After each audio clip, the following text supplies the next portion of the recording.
dando vuelta amplia, por favor, bandita, para que pasen los carros.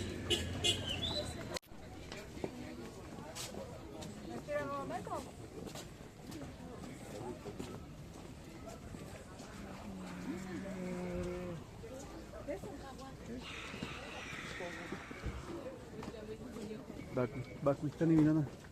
Asapnya sih. Kalau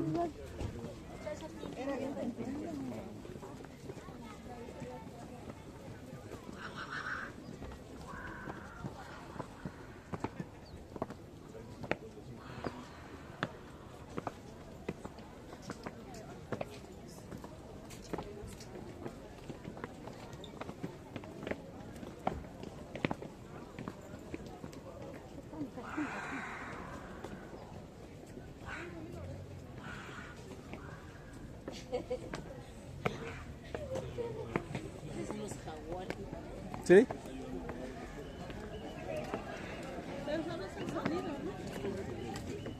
Aquí estamos. Okay.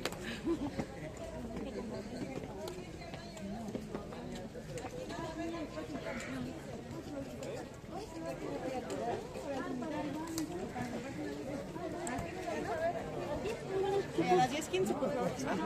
Entonces, los baños están al fondo a la derecha. ¿Y dónde se puede ir primero? Van a ir conmigo en el tour. Ok, ok. Ya van a estar conmigo 1 hora y luego van a tener el mismo tiempo para que anden solitos. Ok. Sí.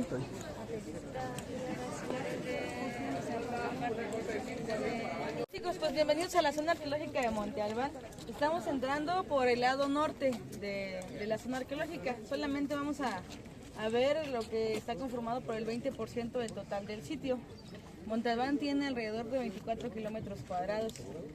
Todos los cerros que ustedes vieron cuando comenzaron a subir, que ya no tienen casitas ni nada, esos pertenecen a Monte Albán. Entonces, Monte Albán realmente fue muy grande y fue considerado el primer estado de Mesoamérica. Entonces, me parece que ustedes ya fueron a Yerbelagua, ¿verdad? Sí. Bien, pues esas montañas de Yerbelagua fueron testigos del hombre cazador-recolector en el 10.000 a.C. De la zona arqueológica de Mitla, a unos 20 minutos, hay una cueva que se llama Aguilanaquitz. En esa cueva fueron encontradas las primeras partículas de maíz y calabaza. Están fechadas por radiocarbono en el 6.000 y 4.000 años antes de Cristo. Entonces, al otro extremo de Monte Albán, porque Yerbelagua estaba hacia el fondo, fue donde ocurrió esa transición de dejar de ser cazador-recolector para comenzar una nueva era, la era de la agricultura y por lo tanto la sociedad. El hombre comienza a concebir los opuestos complementarios universales, principalmente la vida y la muerte. ¿Okay? A partir de ahí, todo el Valle de Oaxaca va a vivir una transformación porque va a comenzar a estructurar las sociedades. Entonces tienen que pasar otros miles de años para que el hombre en el valle pudiera tener lo que se conoce como una sociedad jefatura, que es la unión de 3.000 personas que ya elaboran cerámica, que ya labran piedra y que viven en sociedad. Esas sociedades jefatura se piensa que fueron 3 y que están cerca de este lugar en donde hoy nos encontramos, que es Monte Albán. Hay un cerro que está de acá a unos 30 minutos que se llama Atzompa. Hay otro cerro que se llama San José el Mogote Etla. También ahí debió existir una sociedad jefatura y también está como a 30-40 minutos de aquí. Al sur, de hecho, ahí vamos a ir para ver los alebrijes, está San Martín Tilcajete, que es donde ahora se elaboran los alebrijes, pero también en épocas prehispánicas, por ahí de 1800 a.C., debió tener una sociedad jefatura. Entonces, Monte Albán está en el centro, Atzompa está acá, Etla está acá y Tilcajete está acá. Cualquiera de esos 3 cerros pudo haber abandonado su sitio y caminar para encontrar Monte Albán. ¿Okay? Se piensa que este cerro en esas épocas, en el 1800 a.C., funcionaba para dividir a una sociedad de otra, porque no eran amigos, eran enemigos, y estaba en ese proceso de cualquiera de cuál de las 3 iba a gobernar. Entonces está comprobado por medio de la cerámica que los que tomaron esa gran decisión fueron los de San José el Mogote Etla.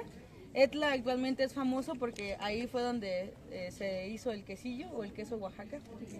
Entonces ellos abandonaron su sitio, caminaron y llegaron a este lugar. Lo eligen como una estrategia político-militar. Este cerro es el más alto del centro histórico de Oaxaca con 1936 metros sobre el nivel del mar.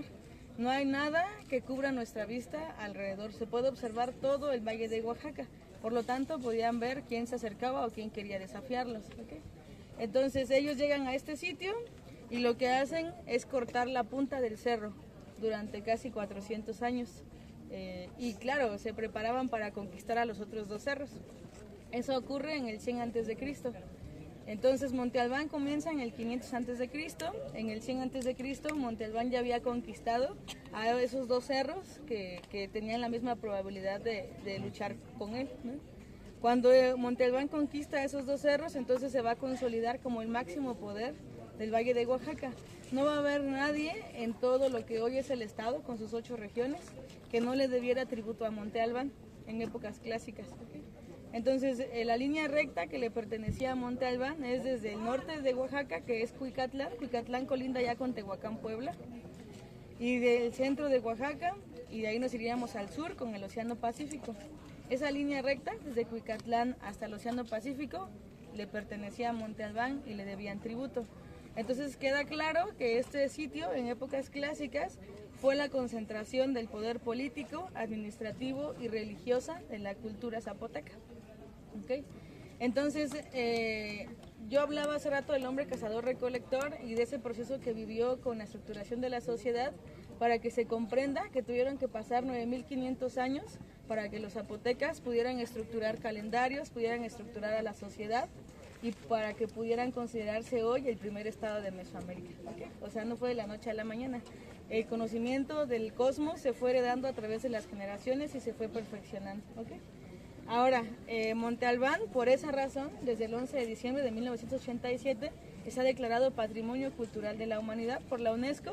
Esa declaratoria va a incluir también al Centro Histórico de Oaxaca. Si ya fueron observadores en el centro, los inmuebles que tienen cantera verde, hay una plaquita rojita, chiquitita, que dice inmueble catalogado. Aunque pertenezcan a personas privadas, no pueden ser modificados sin supervisión del INE, porque están dentro de una declaratoria internacional. ¿Okay? Ahora, los zapotecas, una herencia que le dejaron a Mesoamérica fue un sistema de conducción de agua subterráneo, utilizando la fuerza de gravedad. Okay. Eso lo vamos a, bueno, ahorita las voy a explicar en el patio hundido, vamos a subir ahorita, pero ese sistema lo heredan los zapotecos a Mesoamérica y por eso es que tenemos una placa militar. Okay. No todas las zonas arqueológicas lo tienen. Lo que significa es que si tuviéramos una guerra, los militares tendrían que desplazarse a todas las zonas arqueológicas del país que tengan esa placa militar para proteger las raíces de nuestro pueblo, no solamente de la cultura zapoteca, sino de todo nuestro país, por esa herencia que le dejaron los zapotecas a Mesoamérica. ¿Okay? Entonces los zapotecas fueron la tercera cultura que se desarrolló en Mesoamérica después de los mayas. Tenemos una diferencia de 100 años aproximadamente. Entonces, lo que yo quiero decir con eso es que en ese entonces, pues la preocupación era la mecánica celeste, la estructuración de la sociedad, la cosmovisión del mundo era diferente. Ya cuando llegan los mexicas o los nahuas, pues ya hasta habían concebido el dios de la guerra. ¿Okay? O sea, ya era una concepción muy distinta a las primeras culturas de Mesoamérica. ¿Okay? Ahora, Monte Albán también va a ser importante porque aquí se descubrió un tesoro muy grande. Ese tesoro está por donde comenzamos, bueno, no el tesoro, sino la tumba donde se encontró. Está a unos metros de donde están los puestos, cuando comenzamos a subir las escaleras allá abajo.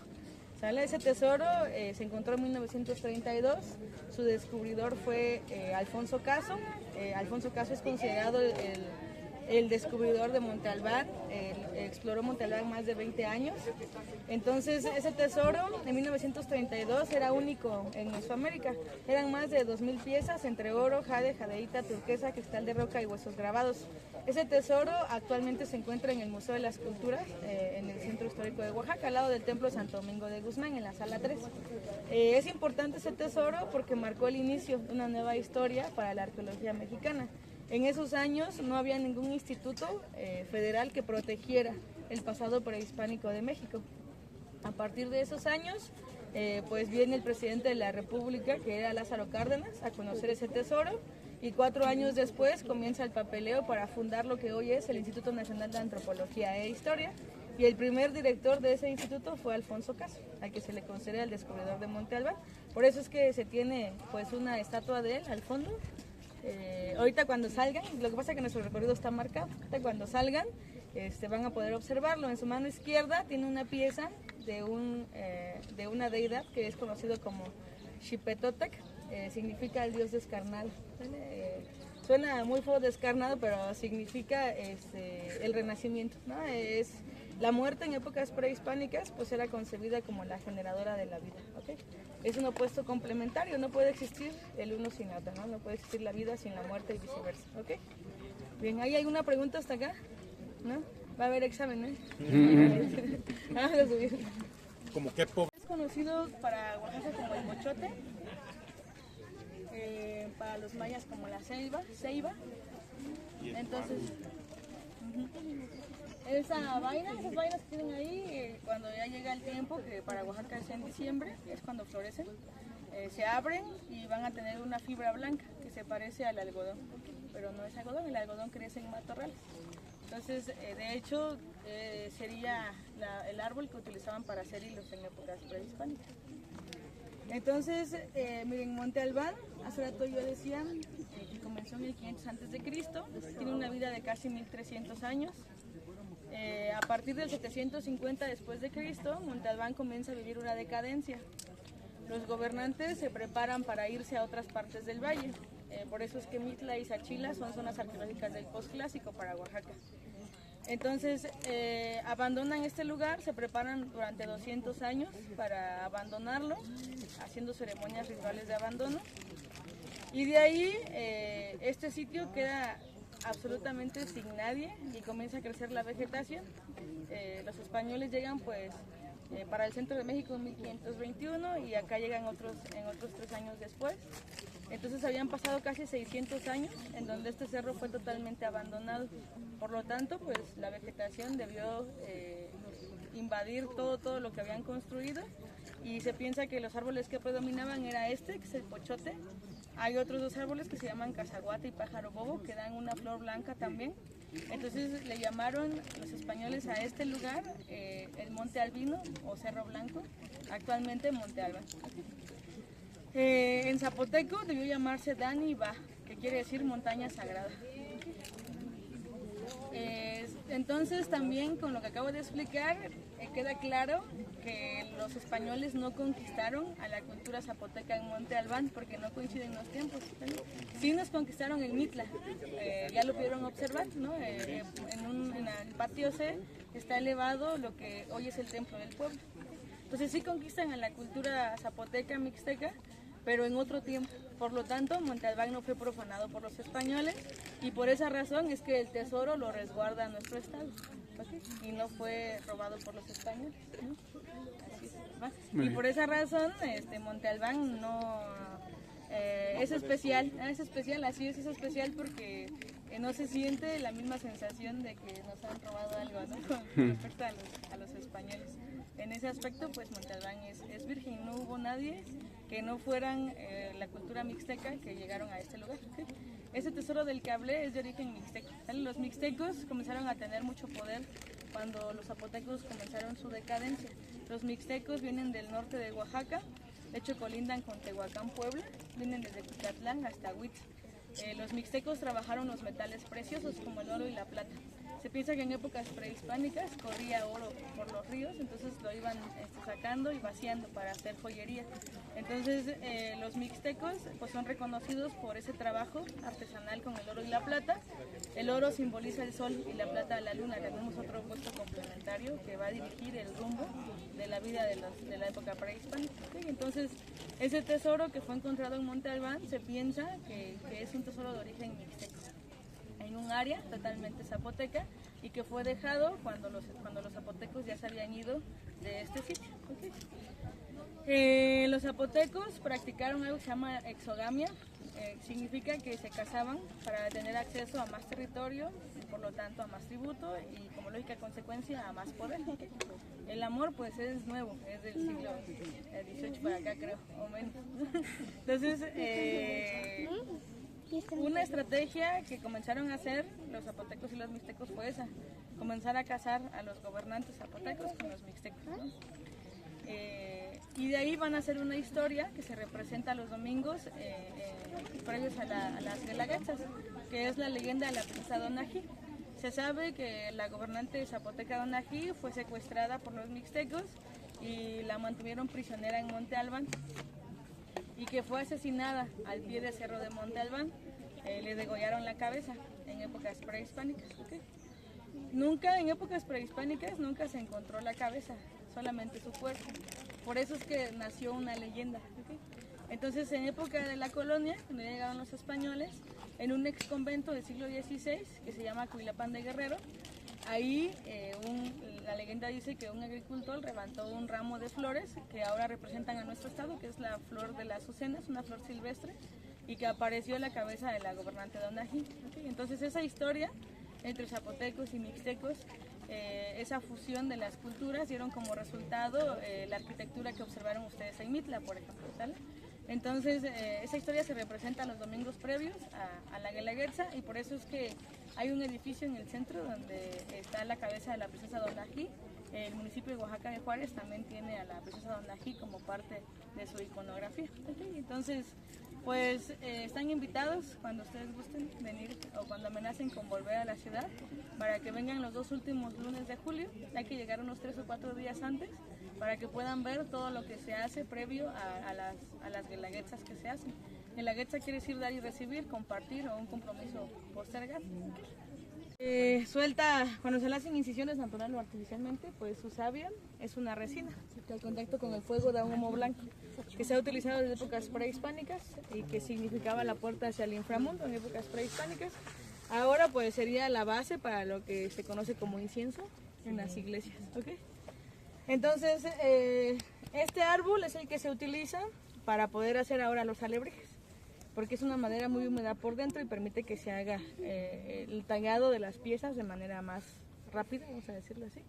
Aunque también tiene su dificultad porque hay que dejarlo secar, como está es muy húmedo, permite que se haga bien el tallado, pero luego hay que dejarlo secar para que libere todo el agua, y de ahí hay que restaurar, ¿no? Entonces, por eso es que es tardado. Las piezas de los alebrijes son tardados, pueden tardar hasta 1 año para que puedan estar listas en galería por el tiempo de restauración de la pieza y las decoraciones que le hacen. ¿Okay? Entonces, miren, en épocas prehispánicas se le piensa que se le daba vida a los seres humanos, a los animales, a los fenómenos naturales y a las cosas. ¿Okay? Creían, por ejemplo, que el rayo era una serpiente de fuego que atravesaba las nubes y que tenía el poder de traer la lluvia. A esos elementos los zapotecas lo llamaron Pitaocosijo, el dios de la lluvia y el trueno. ¿Okay? Entonces creían que al rayo, por moverse, pues tenía un ente, un espíritu dentro de él. ¿Okay? Lo mismo ocurría con la sangre, como es un fluido y tiene movimiento, creían que tenía un espíritu también. ¿Okay? Entonces la serpiente, en épocas prehispánicas, pues era símbolo de poder, de prestigio, y significaba el descendimiento de lo sagrado. ¿Okay? Referido al dios de la lluvia, y por lo tanto era un animal asignado a los gobernantes al momento de nacer. Por eso es que la serpiente es considerada el máximo poder para los pueblos tradicionales del estado de Oaxaca. ¿Okay? Y bueno, la fusión de una serpiente, por ejemplo, con un jaguar, pues van a simbolizar la metamorfosis del poder. Por eso es que los gobernantes utilizaban pieles de jaguar. El jaguar va a representar a la luna, es como el sol de noche por sus puntos negritos, ¿sale? Entonces, por eso es que los gobernantes utilizaban a la naturaleza y a los animales feroces como símbolo de poder y como una metamorfosis, ¿no? del poder. Era como si se pudieran homologar con el poder que tenían o la fuerza que tenían esos animales. ¿Okay? Entonces, de esa manera vamos a concebir a los alebrijes también, ¿no? Son nuestros animales, serían los protectores y la metamorfosis, ¿no? O el nahualismo que pudiéramos practicar, ¿no? Si tuviéramos esa habilidad. ¿Sale? Ahí donde se ve. Ajá, ahí. ¿Desde el lado? Que por cierto se está quemando. Que por cierto no sé qué están haciendo ahí, pero bueno. ¿Dónde está el lugar donde es el evento de la Guelaguetza? El auditorio no se ve de aquí. ¿No se ve, no? Ahorita que bajemos lo vas a observar. Ajá. Como que está... Es que está saliendo así. Exactamente. Dime. Gente de Montalbán, ¿alguna vez fue a Hierve el Agua o se tuvo la costumbre de ir ahí? ¿En Hierve el Agua? Es una buena pregunta. Yerbelagua tiene zona arqueológica también, pero del posclásico. Hay una, pues, en la página de Lina, de Oaxaca, hay una foto de un sitio arqueológico que se parece mucho a Mitla. Ajá. Entonces no es de la época clásica, es del posclásico. Ajá. En épocas clásicas no se hacían grecas todavía. Las grecas comenzaron en Mitla. De hecho no va a haber ninguna zona en nuestro país donde encuentren esa cantidad de diseño. Ajá, pues lo que sucede es que como todos hablaban de Monte Albán o del Dániva, yo creo que quizás por ahí surgió la curiosidad y por eso es que la corona española mandó a un señor llamado Guillermo Dupaix a hacer una exploración. Pero esa exploración la hizo de acá como a 800 metros, casi 1 kilómetro de distancia. Y el tesoro está por allá, o encontraron el tesoro por allá. Entonces nunca encontró. De hecho hubiera tardado mucho tiempo en encontrarlo si es que sí hubiese pasado. Entonces solamente encontró 300 piedras grabadas, colocadas en forma de pared, que es conocida ahora como la Galería de los Danzantes. Ahorita vamos a ir ahí. ¿Okay? Entonces, ese cerro de allí se llama Paraguito, también pertenece a Monte Albán. El de la derecha se llama Monte Albán Chico, también pertenece a Monte Albán. Todos los cerros, incluso aunque haya casas, pertenecen al sitio. Y debe haber material arqueológico en todos los cerros de alrededor, ¿okay? Porque la sociedad estaba desplazada. Aquí estaban los máximos gobernantes en la plataforma norte donde estamos ahorita. Luego, pues la familia de los gobernantes, tumbas, y después, pues los jugadores de pelota, guerreros, comerciantes y la gente común que debió estar al pie del cerro de Monte Albán. Al pie del cerro de Monte Albán se piensa que corría un río, bueno, todavía corre, se llama el río Atoyac, nada más que ya no es nada de lo que fue después de miles de años de agricultura y la inconsciencia. Entonces ese río era tan ancho que estaba desde las faldas de Monte Albán hasta donde actualmente están los mercados Benito Juárez y 20 de noviembre. Se piensa que a las orillas de ese río crecía la especie de árbol que se conoce como ahuehuete o conocido internacionalmente como el árbol del tule. ¿Sale? Esa especie del tule es el ahuehuete del tule, es una planta acuática.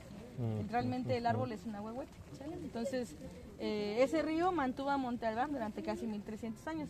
Y luego tenían el sistema de conducción de agua subterráneo. Por eso es que se piensa que no fue el agua o que los hizo irse, sino a lo mejor una sobrepoblación o conflictos dentro de los mismos gobernantes, porque ya eran muchos. Lo que hicieron fue dividir el control. Por eso es que Mitla tiene el control o tuvo el control religioso y Sachila el control político. Lo que hicieron fue solamente una división del control. Sí, pues de hecho, mira, lo que pasa es que Monte Albán es muy antiguo, pero no, o sea, Mielina no reconoce que hayan hecho sacrificios humanos, porque no se ha encontrado ningún hueso, que se identifique que haya estado introducido en una ceremonia ritual de sacrificio. Sí hubo asesinatos, pero no introducidos en una ceremonia ritual. Por eso es que todavía no está reconocido por el INE, pero debió existir por la antigüedad que tiene Monte Albán. Pero no se ¿Y aquí hay alguna especie como de códices o algo? Lo que tenemos son códices mixtecos. No sé si los puede usted encontrar, pero ya es diferente porque están representando la cosmovisión de la cultura mixteca y hablan otra lengua. Miren, la lengua se estructura por áreas geográficas y es una convención de la sociedad y es la que nos da la cosmovisión del mundo. Entonces, Oaxaca tiene tiene 18 etnias, ya contando al afrodescendiente. Por lo tanto, son 18 formas de concebir el mundo.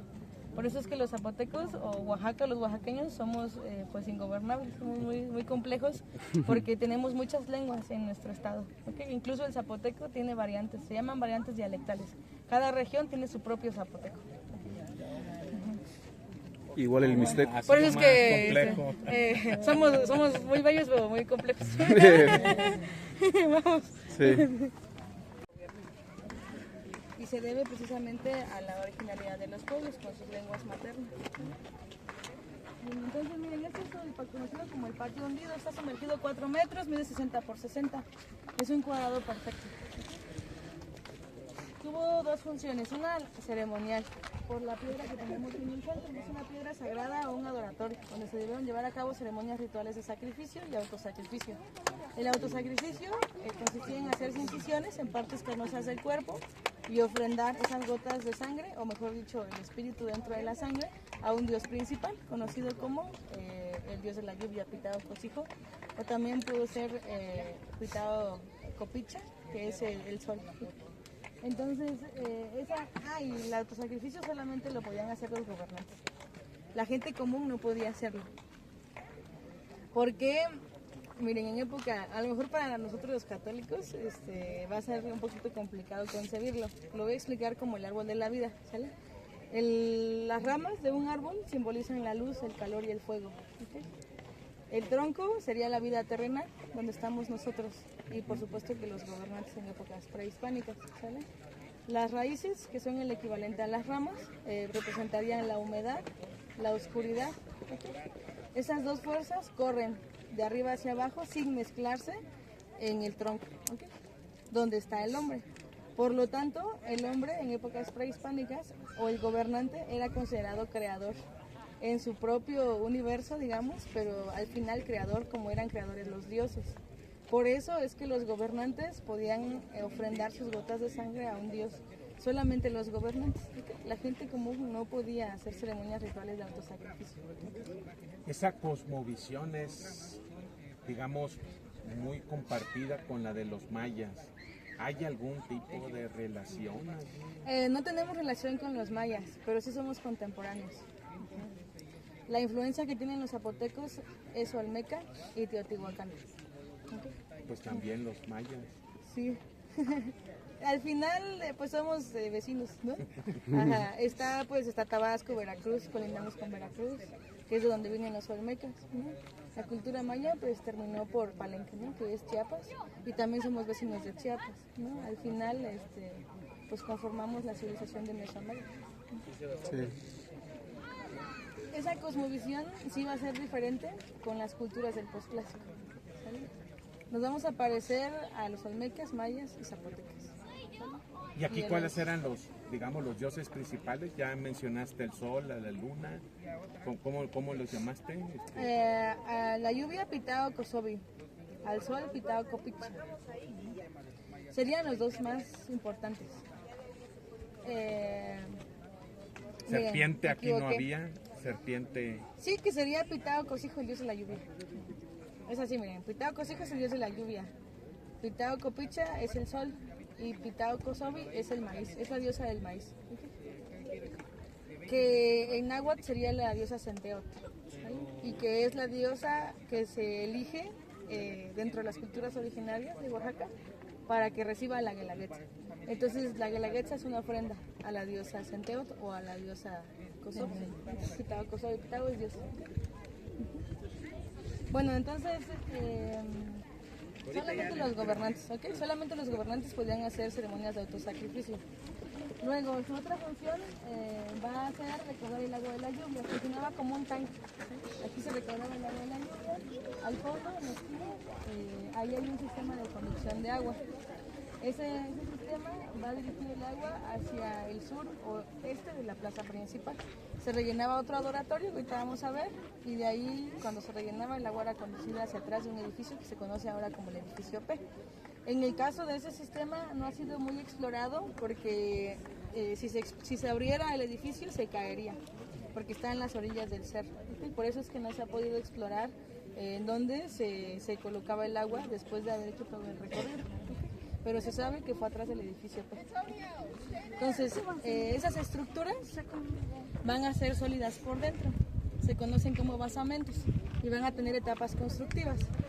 Cada 52 años se hacía un fuego nuevo, se rompía cerámica y se construía sobre lo que ya se tenía. Eso lo hicieron los mayas y los aztecas también. ¿Okay? La parte de arriba, donde están ellos, sería la máxima altitud de Monte Albán, con 1936 metros sobre el nivel del mar. Ese conjunto, con otros tres de lado, es conocido como el conjunto del eje geodésico. Es una altitud, se llama el eje geodésico y está monitoreado a nivel nacional con los puntos más altos de los estados. ¿Okay? Entonces ahí son 1936 metros. Plataforma norte y sur van a ser sólidas por dentro, no se pudo accesar. ¿Okay? Y edificios de izquierda, centro y derecho en la plaza van a ser concebidos como templos y sí van a ser huecos por dentro. A eso sí se podía accesar en épocas prehispánicas. ¿Okay? La orientación en el espacio determina su función. Entonces edificios norte, sur y viceversa van a ser palacios y edificios colocados de izquierda a derecha van a ser templos con una función religiosa. ¿Okay? Pero no son fueron grabadas como con líneas. Y grabaron a personas ahí. Y vas a encontrar piedras que tienen escrituras zapotecas, con pictogramas y fonogramas. Pero figuras como tal, como las cabezas olmecas, no tenemos. La Galería de los Danzantes tiene influencia olmeca porque las figuras grabadas tienen un casco. Entonces aquí estamos en el norte, el fondo es el sur, el este y el oeste. Si unimos esos rumbos formamos un rombo. Lo vieron como una greca y mitla ayer. El tiempo o el espacio no va a estar separado del tiempo, entonces el este representa la mañana, el sur el mediodía, el oeste la tarde y la plataforma norte la noche. Si hiciéramos un recorrido prehispánico tendría que ser así, empezar por donde nace el sol. Ahora, en el piso del patio vamos a observar una línea más oscura en el pasto. ¿Ya la vieron? Ese es el sistema de conducción de agua subterránea que baja del patio hundido que acabamos de ver. Las escaleras blancas. ¿Ya lo vieron? En el centro de ese edificio hay un punto negrito. ¿Ya lo vieron también? Sí. Eso es una cámara. Ese edificio es hueco por dentro y oscuro. Entonces, el astro al que está dirigido esos templos es el sol, aplicado Copito. Entonces, hay un fenómeno natural que produce el sol que se llama cenit. Ocurre solamente entre dos líneas imaginarias del globo terráqueo, que es el trópico de Cáncer y el trópico de Capricornio. Cuando el sol queda justamente en el centro, emite unas vertientes. Era como una lluvia de sol y se piensa que representaba o lo que marcaba era el inicio y fin de la agricultura. Por eso es que esos edificios, al estar relacionados con la agricultura, se piensan que fueron centros. Ese edificio, de manera subterránea, está conectado con el adoratorio del medio. Ese adoratorio está conectado de manera subterránea con el edificio del centro. Ahora pues ya están abiertos, se puede uno asomar para poder ver el acceso. Entonces, pero en época prehispánica se piensa que era un secreto, que solamente el sacerdote superior era el que conocía sus conductos. Entonces, al principio Monte Albán no necesitaba hacer ceremonias públicas, a través del tiempo sí. Entonces se piensa que en esta plaza pudieron estar 15,000 personas observando una ceremonia ritual, casi la mitad de toda la población del sitio. Ese rato yo decía que eran 35,000 personas, ¿no? Entonces ustedes se imaginarán el sacerdote superior haber estado arriba dirigiendo una ceremonia ritual y poder desplazarse sin ser visto al donde estaba el sacerdote sacrificador y poder presenciar en el momento en el que entraba ese rayo de luz, pues lo dotaba de poder, de prestigio, de divinidad y por lo tanto de mucho control para todos los demás. Y de ahí otro edificio importante de la plaza es el tercero de esta línea. De acá no se puede observar bien, tenemos que irnos a la esquina para poder verlo, ahí lo voy a explicar. Y acá para finalizar, y de ahí irnos al otro punto, vamos a imaginar Monte Albán con una capa de estuco, también el piso. El estuco es el cemento prehispánico, es una mezcla de baba de nopal, cal, arena y agua. Esa mezcla naturalmente puede cementar. Entonces, a ese estuco vamos a colocarle un color rojo profundo, que para Monte Albán sí sería cinabrio. El cinabrio era muy caro en épocas prehispánicas y lo utilizaban solamente cultivos que tuvieron mucho poder. En el caso de Mitla utilizaron hematita, que también es un color muy parecido al cinabrio. El cinabrio es ácido de mercurio. Entonces ese color rojo pues vamos a colocarlo en todas las paredes, edificios. El color rojo para algunas civilizaciones del mundo simboliza poder y prestigio, para Mesoamérica simbolizaba calor y guerra. Aparte de que el color rojo fue el primer color que utilizó el hombre en las cuevas prehistóricas, es un color que llevamos en las entrañas. ¿Está bien? Sí. Ah, bueno. ¿Vale? Por ejemplo, ahí en esa estructura sale una piedra. ¿Qué representaría o qué se ve en esa piedra? Es una piedra grabada y ese es el juego de pelota. Está viendo ese juego de pelota, ese es el juego de pelota de la plaza principal de Monte Albán. Y normalmente lo que tenía mucho Monte Albán era que hacía como certificados de autenticidad, vamos a decirlo así. Lo que hacía era escribir siempre lo que pertenecía a él. ¿ok? O sea, grabó en piedra los gobernantes que asesinó, grabó en piedra los cerros que le pertenecían y grabó en piedra el linaje de sus descendientes. O sea, siempre... O sea, poder. Ándale. Sí, normalmente es eso lo que representa en las piedras grabadas. ¿Y qué tanto dominaban la astronomía? Pues bastante bien. Hicieron, bueno, pues sí hicieron los calendarios. El secular, que es de 360 días más 5, y el sagrado, que es de 260 días. El que está comprobado, pues es el solar, el secular, que es el que nosotros manejamos actualmente. El sagrado, que es de 260 días y que otras culturas también lo utilizan, los mayas y los demás lo utilizan, se piensa que pudiera relacionarse con los días que está un niño en el vientre de una mujer. Los 9 meses. O puede relacionarse con el tiempo que tarda el maíz en reproducirse. ¿Ok? No está comprobado, solamente son teorías al respecto. Porque ese calendario sagrado funcionaba para colocarle nombre a los niños que iban naciendo y funcionaba para que el sacerdote pudiera determinar días de mal o buen agüero. O sea, era un control religioso ese calendario sagrado. Por eso es que no está comprobado todavía. El que está comprobado por el astro es el secular, que es el solar. ¿Sale? Pero no tienen así su puesto, pues, no, tienen que andarlo cargando y ofreciendo. No se puede. Los arqueólogos van, perforan y saben que hay... Por eso es que no se puede, no podemos tocar las piedras. Porque no somos los únicos que venimos, por eso venimos. Bueno, entonces el tercer edificio, que es el que sale en la punta, es considerado el Observatorio Astronómico de Monte Albán. Es el único edificio que no está orientado norte-sur totalmente, sino está girado 45 grados al suroeste de la plaza principal. O sea que esa punta, realmente, si suben ahorita a la plataforma sur, van a ver una flecha. Ese edificio es una flecha enorme. Entonces esa punta, si observáramos el cielo en esa esquina con un telescopio, pues encontraríamos un conjunto de estrellas que se llaman Pléyades. Y si lo hacemos, ese edificio está así. Entonces, esa parte de atrás del edificio está dirigida hacia donde entra el cenit, que es este edificio. Entonces, si observáramos el cielo hacia atrás de ese edificio, encontraríamos una estrella llamada Capella. Por esa orientación a las estrellas es considerado el observatorio. También fue construido ese edificio con lápidas de conquista. Las piedras grabadas que encuentran formando una pared o una escalera son originales. Y los que encuentran en exhibición, como la de la izquierda o las que van a observar allá en la esquina, esas son réplicas. Las originales se encuentran en el Museo del Sitio de Monte Albán, que están al lado de los baños. Entonces, ese edificio fue construido con más de 40 piedras grabadas. Lo que subió Monte Albán fue cada uno de los cerros que debía tributo. Era muy difícil Monte Albán. Entonces aquí había riqueza. Sí. Había ríos de oro. Sí, claro. Sí, tenían mucho poder, recibían todo el tributo. De todos. No había nadie que no le doliera tributo en épocas clásicas. Estoy hablando del 500 hasta el 750 después de Cristo. Entonces también es cierto, si tienen alguna vez la curiosidad de buscar los códices mixtecos, los que estaba hablando hace rato, o si alguna vez escuchan alguna historia de los mixtecos, su cosmovisión ya no se parece a los zapotecas.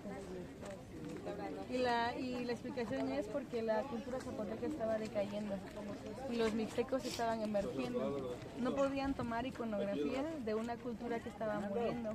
Tenían que tomar una iconografía y deidades de las culturas que estaban floreciendo. Entonces los mixtecos tomaron mucha cosmovisión del centro de México. ¿Okay? Así funciona. ¿Hay alguna pregunta hasta acá? ¿No? Bien, entonces, miren, en esa esquina está la Galería Los Danzantes. Lo que van a observar son piedras grabadas con personas que tienen las piernas abiertas o las manos hacia arriba. Si observan sus piernas, entre sus piernas, en sus genitales, están amputados sus genitales. Entonces, eso simboliza sumisión, ¿okay? Y conquista. Entonces, lo que hacían los de Monte Albán era secuestrar o capturar al gobernante y asesinarlo, amputándole sus genitales como un símbolo de humillación. Y lo grababan en piedra para decirle a los demás que eso les podía pasar si se atrevían a desafiarlo. ¿Okay? Es considerado ese edificio que está desde donde están todas las personas paradas hasta acá, hasta ese donde sale el árbol más grandecito de él, como el edificio militar más grande de Mesoamérica, por la cantidad de piedras grabadas con esas características. ¿Ok?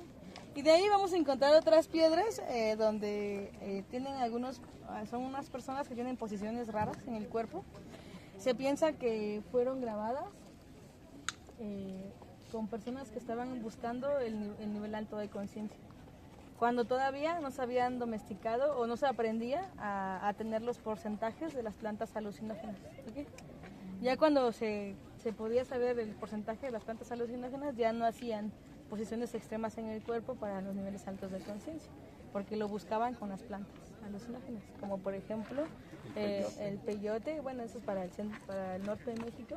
Nosotros serían los hongos alucinógenos, y una planta silvestre que conocemos como toloache, que es conocida como la planta del amor.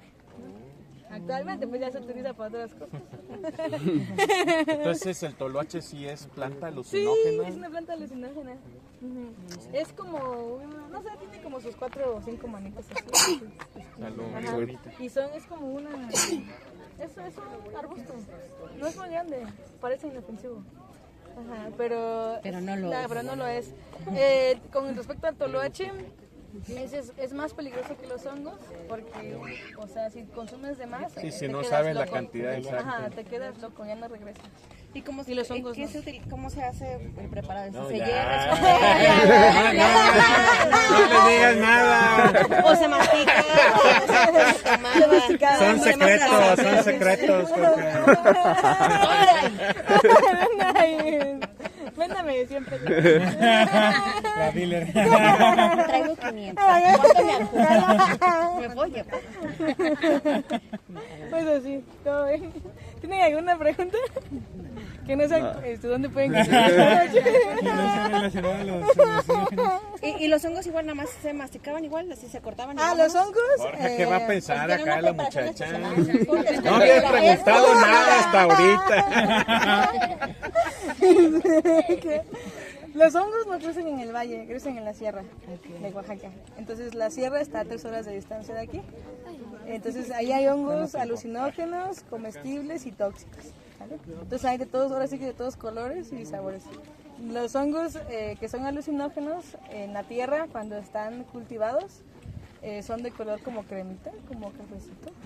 Y cuando los quitas, suspiran de color negro. ¿Okay? Así los identifican cuando son los alucinógenos. Y el porcentaje te lo da la persona con la que vas para que te los venda. Ajá. O sea, no cortan, no te pueden dar mucho, es también poco. A lo mejor la mitad de un hongo puede ser. ¿Te lo comes Tumbas. directo o lo preparan para...? No, bueno, puedes picarlo o morderlo también, como quieras. Aquí han Pero ellos encontrado. te dan el porcentaje, no puede ser mucho.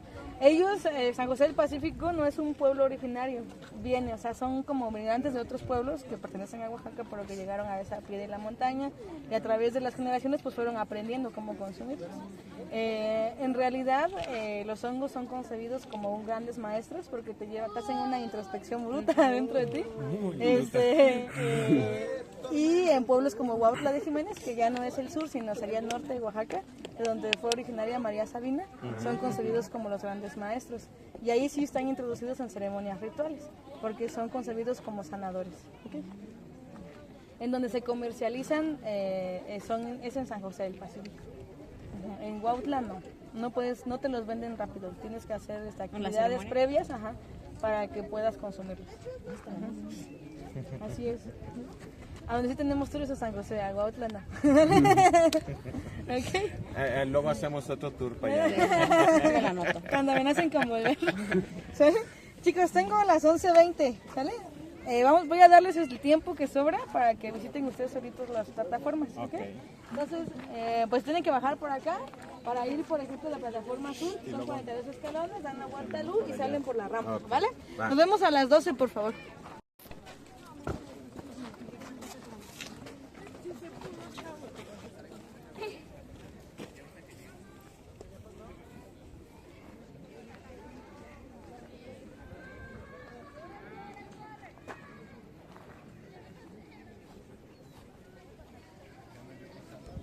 Oh, ya están.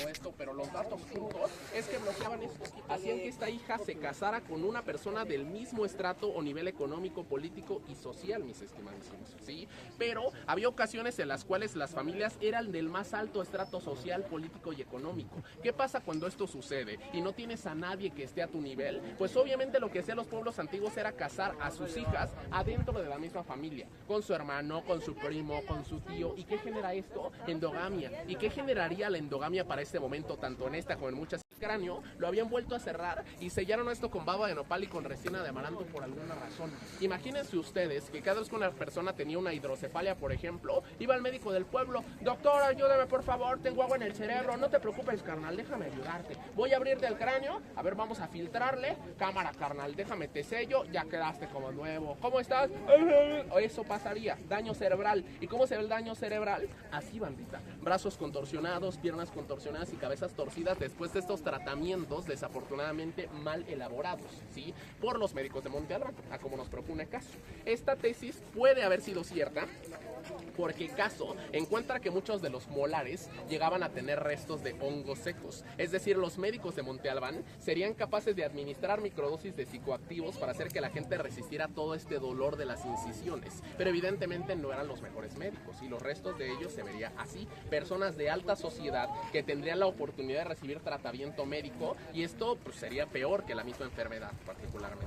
Después de esta tesis es cuando llega la percepción de una de mis arqueólogas favoritas, que le he citado bastante en este recorrido, Nelly Robles. Nelly Robles en el 2012 nos propone algo súper interesante. Ella nos dice: ¿sabes qué? Todas las tesis están bien, pero hay que verles a los ojos, hay que verles a las bocas y hay que verles a los genitales. Si vemos a los ojos, la mayor parte están así, entrecerrados. Si vemos a las bocas, muchas de las lenguas están afuera de la boca. Y si vemos a los genitales, la mayor parte no tiene. Y los pocos que tiene parece que están mutilados o en pedazos. Ella nos propone la tesis de los prófugos de guerra, gente que vino de algunos otros pueblos a tratar de abusar de los recursos de la comunidad. Y obviamente los zapotecos no se dejaron, ¿sí? Torturaron a todas estas personas, registraron todo este sufrimiento por el cual estaban pasando y de... Nos fuimos para allá. Ahorita vamos. Mira, eso que tiene muchas plantas. Deberían de poner así como una resbaladita. ¿Sí? ¿Seguro? Sí.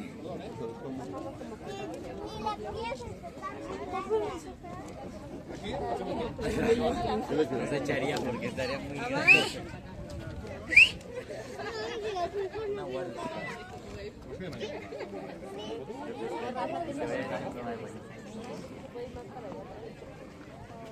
Sí, sí, se puede.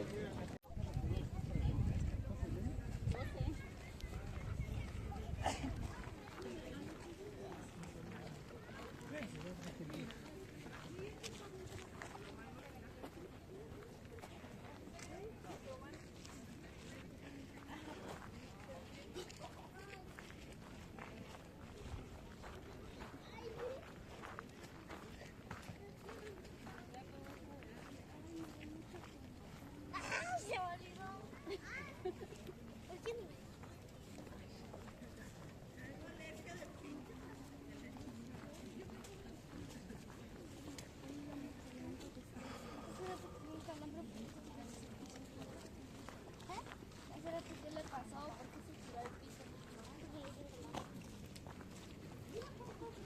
tiró al piso? ¿Por qué tú bajaste como sentado? No, también ellos. Ajá, yo bajé como... Por lo menos que se vieran bien. No me ni la cara que nos ven. Las apariciones de mis abuelos se hicieron.